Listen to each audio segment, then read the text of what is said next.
Yeah, so I thought I knew what it meant to be Christian, and I thought I knew what it was to be in a relationship with God, but I didn't, because there was no intimacy. And so as a result, everything was warped. I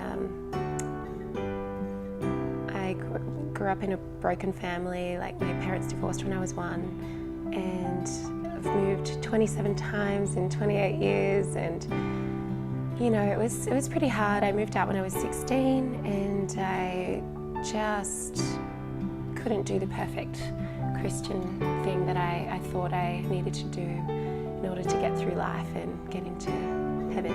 And so I went off the rails, and I lost myself for a solid couple of years, and ended up taking drugs to numb the pain in my heart from having a broken family. And then I was entering into relationships to kind of fill that void and, you know, feel loved. And so it wasn't until I had a pretty extreme turn where I tried to end my life, and I literally wrote letters to everyone, and I also said to God, I said, you know, if you really do have a plan for me, and if you are good, if you save me, then I will give my life to you, pretty much. And in hospital, I realized that I had been saved and I didn't die. And so from that point on, I just decided, like, God, my life is yours. And after that, I stopped doing drugs, stopped drinking for a good while.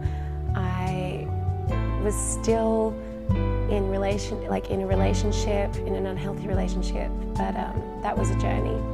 But from that point on, like, God totally was just calling me back to Him.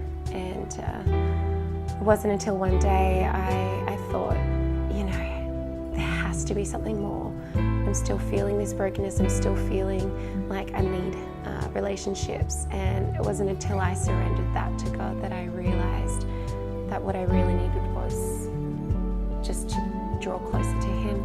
And yeah, everything changed after that.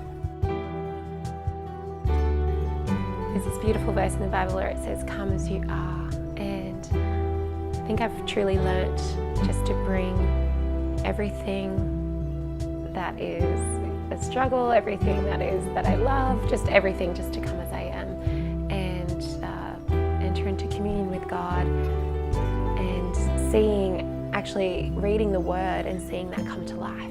You know, knowing that this is true, praying to a God that hears me and answers my prayers, and yeah, just sitting in that place of knowing that I'm totally loved and accepted by God, and I don't have to do or be anything outside of that. Now when I see what it means to be Christian and what it means to truly love and be loved has just transformed my life. And I feel like I'm living now in total freedom, and I don't have to rely on things or people to make me happy or to feel loved, and it's basically back to the beginning where God is love, and I totally feel that now in the everyday.